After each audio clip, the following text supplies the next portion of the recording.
Ah, Jesus estabeleceu na Terra uma comunidade de pessoas compostas por homens e mulheres que creem em Jesus Cristo como o Messias, o Filho de Deus. E nós vemos isso quando nós lemos em Mateus capítulo 16, verso 18 e 19, que diz assim: E também eu te digo que tu és Pedro, e sobre esta pedra edificarei a minha igreja, e as portas do inferno não prevalecerão contra ela. E eu te darei as chaves do reino dos céus, e tudo que ligares na terra será ligado nos céus, e tudo que desligares na terra será desligado nos céus. Essa é a autoridade que Jesus deu para a sua igreja.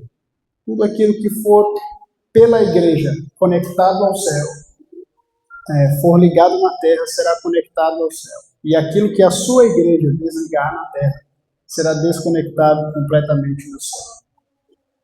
Irmãos, a igreja foi criada por Jesus com um propósito: proclamar ao mundo que Jesus é o Cristo, o Filho de Deus. Anunciar as boas novas da salvação, mostrar ao mundo o caráter de Deus, a multiforme sabedoria de Deus. Jesus veio para o povo de Israel, mas o povo de Israel o rejeitou. Há alguns dias eu, ali na rede social, no embate ali com um judeu, né? Aí ele falou assim: olha, quem nasceu primeiro foi a galinha e não o ovo, tá? Vocês cristãos querem dizer o que nós judeus temos que fazer. Aí eu só disse a ele: olha, não, Jesus veio, nós cremos em Jesus Cristo, que é um representante, e a Escritura declara que ele seria um sacerdote segundo a ordem de Melquisedeque. E Melquisedeque veio antes do povo judeu, tá? E Melquisedeque é descrito na Bíblia como aquele a quem Jesus Cristo dá a extensão do seu ministério. E nós somos a representação, a extensão do ministério de Cristo na terra. E, portanto, meus queridos, nós percebemos que Jesus, apesar de ter vindo para os judeus, ter vindo para o povo de Israel, o povo de Israel perdeu essa oportunidade e, portanto, foi tirado deles. Por eles terem rejeitado Jesus, Deus os rejeitou. E nós lemos aqui em João capítulo 1, verso 11, o seguinte: veio para o que era seu, e os seus não o receberam. E nós vemos que Jesus tirou deles o reino de Deus, né? Eles eram os representantes de Deus na terra, mas Jesus retirou deles essa prerrogativa de serem os representantes de Deus na terra e transferiu para a igreja, que o Novo Testamento chama de o Israel espiritual. E nós comprovamos isso na Bíblia, quando Jesus diz em Mateus capítulo 21, verso 43, portanto, eu vos digo que o reino de Deus vos será tirado e será dado a uma nação que deu seus frutos. Israel foi plantado por Deus para dar seus frutos, porém não seguiu, ele falhou, não seguiu o projeto de Deus para ele. Rejeitando o Messias, foi rejeitado por Deus. A igreja de Deus, ela é composta também por judeus israelitas. A igreja de Deus, ela é composta por todo ser humano que crê em Jesus Cristo. Esse é o Israel espiritual. E Jesus estabeleceu uma comunidade visível na terra, chamada igreja. Uma instituição. E, meus irmãos, pode ser que haja pessoas que estejam tendo um vínculo com Jesus, tendo um relacionamento salvífico com Jesus, fora da igreja, mas Jesus faz o convite para eles unirem-se à igreja. Às vezes a pessoa pode estar em casa e não querendo se unir à igreja. Mas Jesus faz um convite para essas pessoas. Em João capítulo 10, verso 16, ele diz o seguinte, ó: ainda tenho outras ovelhas, que não são deste aprisco, também me convém agregar estas, e elas ouvirão a minha voz, e haverá um rebanho e um pastor. Veja, convém para Jesus Cristo agregar as pessoas à sua igreja. O plano de Jesus Cristo não é um plano de levantar um aqui e outro acolá, cada um separado no seu cantinho, fazendo aquilo que bem entender, mas é de estabelecer um povo. E o seu plano é de que todo aquele que crê nele, que se considera uma ovelha de Jesus Cristo, um seguidor de Jesus Cristo, se una ao seu povo. Mas acontece, meus irmãos, que muitos preferem não se unir ao povo de Deus. E essas pessoas nunca crescem espiritualmente. Já ouviu falar no anão espiritual? Já ouviu falar no anão espiritual? O anão espiritual é aquele que ele até tem um pouco de fé, mas ele não cresce espiritualmente. Ele não aumenta espiritualmente. Não tem poder espiritual. Por quê? Porque ignora os hábitos espirituais pré-estabelecidos por Jesus Cristo na Bíblia. E na Bíblia nós vemos hábitos espirituais que vão dar crescimento à vida do cristão. Ele é uma nova criatura, ele nasceu de novo. A Bíblia diz que todas as coisas velhas ficaram para trás, a vida velha ficou para trás, e agora ele nasce uma nova vida no reino de Deus, é uma nova pessoa, e essa nova vida precisa ser preenchida. Jesus Cristo diz: eu vim para que vocês tenham vida e a tenham em abundância, que vocês vivam uma vida plena e abundante. E essa vida, para ser plena e abundante, precisa ser preenchida por hábitos espirituais. E nós temos pela Bíblia 4 recomendações de hábitos espirituais que para aquele que agora deixou de ser um cidadão do mundo e agora é um cidadão do reino celestial. A começar pelo o primeiro dos 4 hábitos é a leitura diária da Bíblia. Veja, João 5, verso 39. Examinais as Escrituras, porque vós cuidais ter nelas a vida eterna, e são elas que de mim testificam. A pessoa que quer aumentar e se encher de Jesus Cristo dentro de si e ter uma vida plena e abundante em Jesus, precisa ler diariamente a Bíblia, precisa conhecer a Bíblia. Precisa ler, porque ele diz, são elas que testificam de mim, são as Escrituras que testificam de mim. Não tem outro meio de conhecer Jesus Cristo senão pela Bíblia, pela Escritura Sagrada. Então, o primeiro hábito a ser estabelecido para alguém que nasceu no reino de Deus, alguém que professou ter fé em Jesus Cristo e se agregou à igreja, é leitura diária da Bíblia, conhecer a Escritura que testifica de Jesus Cristo. O segundo hábito é orar todos os dias.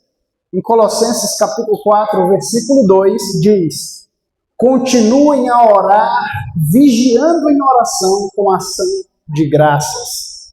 Hábitos de oração todos os dias, joelho no chão, falar com Jesus, falar com Deus, orar por si, orar pela família, orar pelos irmãos, orar pelos amigos, orar pelos vizinhos. Não falta razões para orar, irmãos. Temos muitos motivos para orar, muitos mesmo. Há pessoas que chegam a dizer assim, mas às vezes eu ajoelho assim, parece que não tem nada para orar. O Espírito Santo traz à nossa mente lembranças de pessoas que precisam de oração, lembrança de situações que precisam de oração. E às vezes Deus até permite situações difíceis na nossa vida para nos levar a esse hábito. Para a gente se lembrar que a gente tem um Deus, que a gente pode falar com Ele. Quando a gente vai ao quarto ali para orar, a gente sabe que o nosso Deus está nos esperando ali para nos ouvir, abrir o coração para falar com Ele. É uma arma poderosíssima para aumentar a estatura do cidadão celestial, para que ele cresça. E o terceiro hábito está em Marcos capítulo 5, verso 20. Capítulo 5, verso 20. Marcos diz assim: então ele foi e começou a proclamar em Decápolis tudo o que Jesus lhe tinha feito, e todos se admiravam. Ele está se referindo ali ao endemoniado de Gadara, onde Jesus expeliu os demônios que oprimiam a vida dele.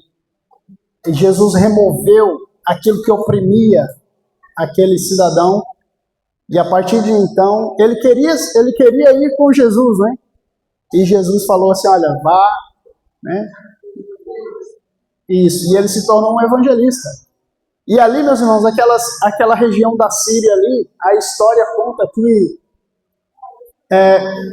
foram fundadas fortes igrejas ali. Mega igrejas foram fundadas ali, com pastores, com pessoas de alto nível nas igrejas, bem estabelecidas. Nós vemos então que um dos hábitos é testemunhar para as pessoas aquilo que Jesus fez na nossa vida. Essa pessoa que nasceu no reino de Deus precisa fazer isso. Precisa dizer às pessoas, Jesus fez isso na minha vida. Jesus me mudou. Eu era assim, mas agora Jesus me transformou. Coisas aconteciam na minha vida, agora Jesus mudou tudo. Eu era áspero, eu tinha vários defeitos de caráter, mas Jesus me mudou. Jesus me transformou. Sou uma pessoa regenerada. E Jesus pode fazer isso na sua vida também. Isso vai trazer vida espiritual para o cristão. Porque ao proclamar a nossa fé, toda vez que a gente fala, a gente externaliza um pensamento, ele se torna mais forte em nós. E a gente se torna mais preparado para falar mais, para testemunhar com ousadia da nossa fé. E o quarto e último hábito é Hebreus 10, 25. Não deixemos de nos congregar, como é costume de alguns. Pelo contrário, façamos admoestações ainda mais agora, que vocês veem que o dia se aproxima. Congregar. Isso é um hábito. Irmãos, vamos falar um pouco sobre isso. Não sejam desigrejados. Agora, tá na moda ser desigrejado. Ah, não necessita ir para a igreja, não necessita se reunir com outros cristãos. Esse é um dos maiores enganos de Satanás que tem sido disseminado ultimamente. Né? Pessoas tentando convencer outras de que não necessita-se de manter um vínculo, um compromisso com a igreja, que não precisa manter um compromisso de se reunir com seus irmãos. É o fenômeno dos desigrejados. Antigamente chamava de afastados, mas agora não, agora é desigrejado, que é para amenizar, a situação. Porque o que acontece? Antigamente a pessoa simplesmente se afastava da fé, e aí ela era removida da igreja e pronto. Mas hoje em dia a pessoa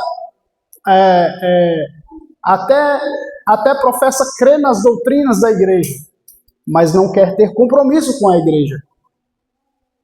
Essa pessoa é um desigrejado, porque ele diz que crê, ou ele ou ela diz que crê, mas prefere não ter vínculo com a igreja. E a causa desse problema, meus irmãos, pode ter vários fatores, várias razões, né? Alguns chegam a dizer assim, não, é porque o pastor não prega bem. Ah, é porque os irmãos são hipócritas. Não, é porque a igreja não me apoia. Ah, é porque lá não concorda com a minha opinião. Irmãos, nós não temos que ter muitas opiniões pessoais, nós temos que concordar na mesma fé. A Bíblia é só uma. E a igreja é unida por um corpo de doutrinas que são professadas unanimemente por todos. Eu não tenho opinião própria em relação a elas. A doutrina é uma só. É a doutrina de Cristo. Então acontece que muitos assim começam a desenvolver teorias estranhas e aí querem que a igreja aceite essas teorias. Enfim, são várias razões que essas pessoas apresentam para não se tornarem um membro assíduo e ativo na igreja, para não reunir-se com seus irmãos, para não desenvolver esse hábito aqui, ó, congregar. E Paulo fala, não deixemos de congregar. E nós pensamos que isso até chamaram agora, eu acho que por causa que foi feito pesquisas, né, por órgãos seculares a esse respeito, aí ficou parecendo que é algo recente. Mas já no tempo de Paulo já tinha os desigrejados.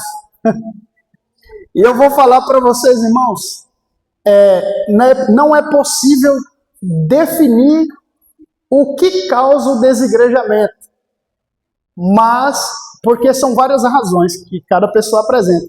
E às vezes a razão que ela apresenta não é nem a razão verdadeira que está causando na vida dela. Mas a Bíblia apresenta o primeiro desigrejado da história. A Bíblia mostra quem foi o primeiro desigrejado da história. Irmãos, a igreja tem problemas? Tem problemas também. Paulo e Barnabé chegam a uma hora num debate acalorado ali, a discordar um do outro e a se separar ali na missão, mas eles não saíram da igreja.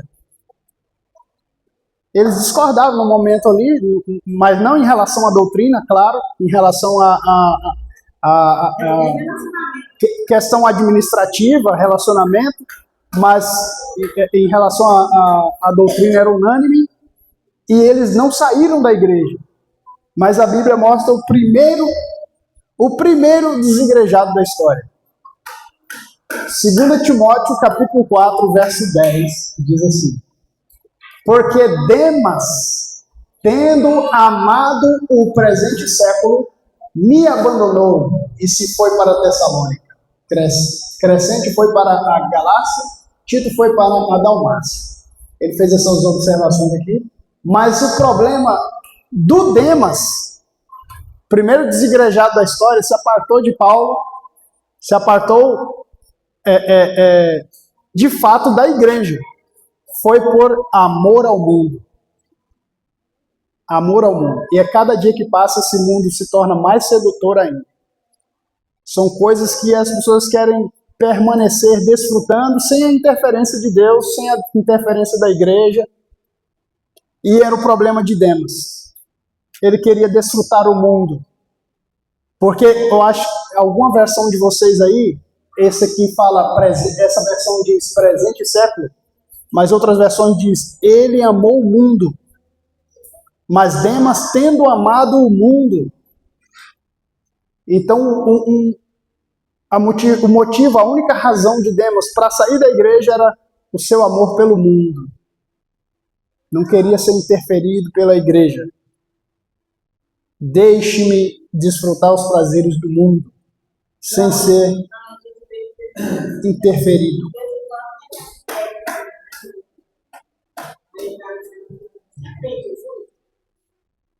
Qualquer pessoa.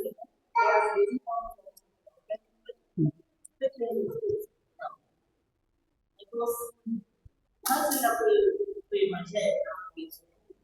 Já. Mas eu não. É engraçado, porque você está feio.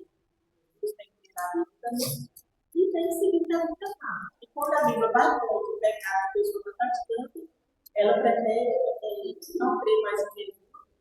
Porque vai contra o pecado da Deus. Só que o perfil de desigrejado que está tendo muito hoje é aquele que ele diz que crê nas doutrinas, tem isso também, mas prefere não ser incomodado pela igreja. Você que ele era cristão, Jesus não estava na verdade a Bíblia, mas você vai na igreja. Irmãos, olha só, que diferença, né? Porque quando a pessoa ama o mundo, ela não quer, embora de repente se familiarize com as doutrinas da igreja, ela pode até acreditar nelas, mas ela, por amar o mundo, ela não quer se unir à igreja.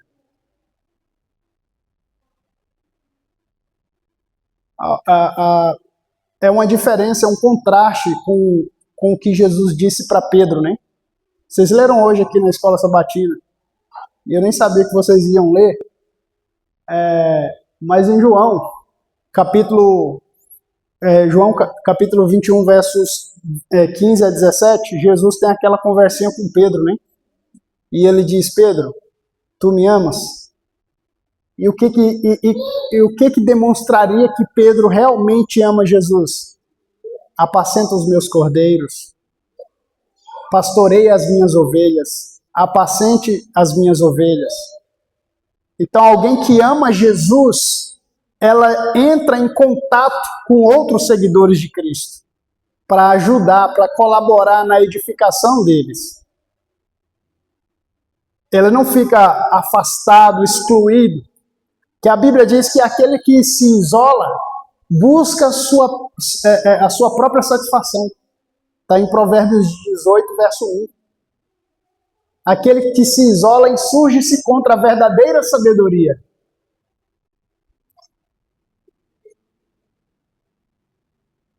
E o fato notório de que alguém realmente ama Cristo é o seu amor pelos outros seguidores de Cristo.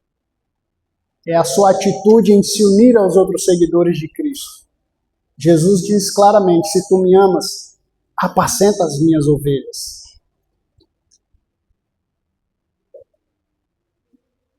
Mas alguns irmãos não se unem também por medo, por não ter coragem de se unir. E eu digo a vocês, com todas as letras, eu acredito que aqui em Serranópolis tem pessoas que já conhecem a doutrina adventista, crê nessa doutrina, crê nessa igreja, mas não tem coragem de se unir ao povo de Deus. Quando você vai a Atos, abre aí sua Bíblia em Atos, capítulo 5. Vamos abrir a Bíblia aqui em Atos, no capítulo 5. Nós temos ali um relato dos discípulos que se reuniam todos os dias no templo. Atos, capítulo 5. Atos, capítulo 5. Versos 12. A partir do verso 12. Diz assim, ó: muitos sinais e prodígios eram feitos entre o povo pelas mãos dos apóstolos, e todos costumavam se reunir de comum acordo no pórtico de Salomão. Mas dos restantes, ninguém, na minha Bíblia diz, ousava. Algumas Bíblias dizem, muitos não tinham coragem. Alguns não, mas os demais não tinham coragem de quê? De quê? Não ousavam o quê? Se ajuntar a eles. Eles tinham medo. Não tinham coragem. É o que nós podemos chamar de síndrome de Nicodemos, lembra? Nicodemos, ele creu em Jesus, mas por causa do seu status social, ele tinha medo de perder seus privilégios por se unir a Jesus Cristo. E muitos não têm coragem de se unir à igreja. Eles até creem, eles até acreditam. Não, realmente esse povo aí realmente estão representando Deus na terra, ensinando as doutrinas da Bíblia. Mas não tem coragem de assumir uma posição ao lado desse povo. Porque sabe, às vezes, a intenção vai ser criticado, né? Eu mesmo, quando eu vejo jogar polícia, todo mundo Só que, veja, muitos não tinham coragem de se unir. Mas o que motivou muitos a se unirem depois? Porque no verso 14 diz assim, ó, e aumentava sempre mais o número dos crentes no Senhor, uma multidão de homens e mulheres. O que aumentava e o que veio a encorajar essas pessoas depois foi a perseverança dos apóstolos em se reunirem. E muitos, quando vêm para a igreja, aí vê que só veio eu e fulano. No próximo culto ele já não vem. Porque só vai eu e fulano. Só foi 5 pessoas, eu não vou. Desanima, porque não veio muita gente. E tem até pregador que se não pregar para 50 pessoas já também não quer ir mais na igreja. Aí o camarada prepara um sermão, vai na igreja, se foi só ele mais 2 pessoas, aí ele já desanima, fala, a igreja está fraca, já não quer ir mais na igreja. Perseverança, Jesus disse, aquele que perseverar até o fim será salvo. O Marcos, a Tati conheceu o Marcos Obreiro, ele conta a história de que ele foi na Bahia uma vez, e ele chegou lá, só tinha um homem na igreja. Esse homem ele ia lá no som, colocava o som, a música, ele vinha aqui na frente, cantava a música, louvava, aí acabava a música, ele ia lá, botava outro louvor, vinha para frente, louvava sozinho, aí depois ele abriu a Bíblia assim, irmãos, não tinha ninguém na igreja, e pregava o sermão dele, e o Marcos chegou, sentou lá, te viu, irmãos, pregou o sermão todinho, vamos orar, orou, e depois encerrava o culto. Gente, aí vem aquela pergunta que Jesus Cristo fez, porventura o Filho do Homem, quando vier, encontrará fé na terra? Quando ele vier, encontrará fé na terra? Há pessoas que se desanimam por nada, por pouca coisa. Porque alguém discordou de mim na igreja. Porque, enfim, são várias razões. E o apóstolo Paulo declara, não deixemos de congregar. E alguns usam algumas desculpas para encobrir o seu amor pelo mundo. Como Demas, que abandonou Paulo por amor ao mundo.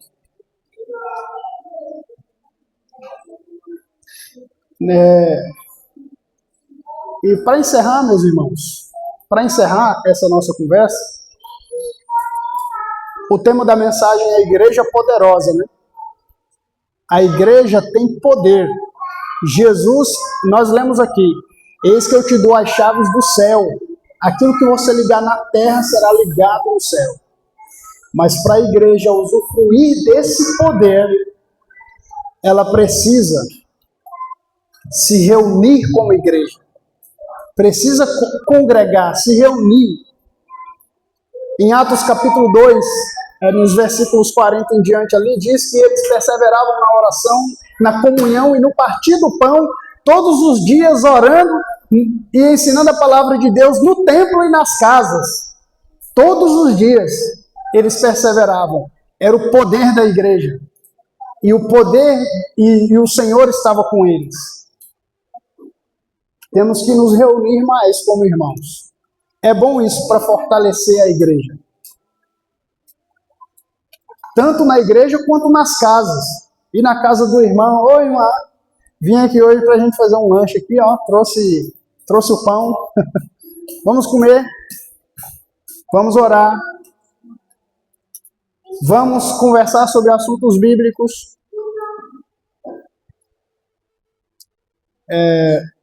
Sempre que a igreja se reúne, há poder. E a escritura é aberta, as orações são ouvidas por Deus e Deus responde o seu povo. Irmãos, o último relato para a gente encerrar está em Atos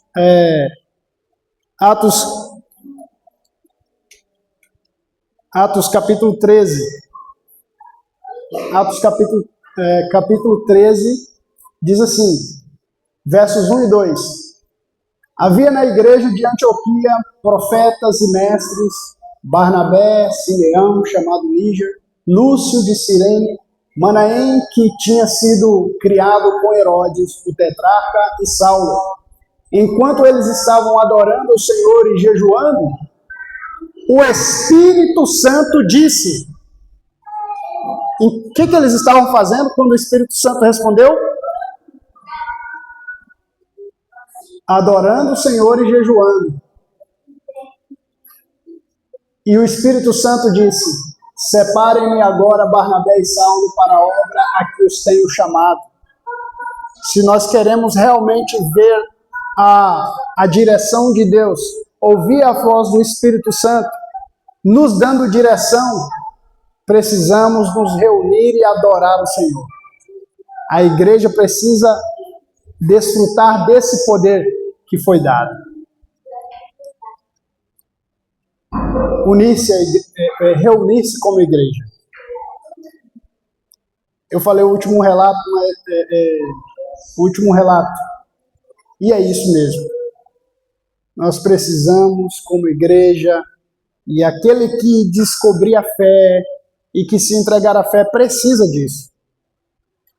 É por isso que alguns não crescem espiritualmente, se tornam anões espirituais, enquanto que a igreja tem poder para fazê-lo crescer na fé. Que Deus abençoe a todos e que Deus nos dê a paz que nós tanto almejamos em Cristo Jesus. Permaneça conosco até o fim desse dia. Vamos louvar.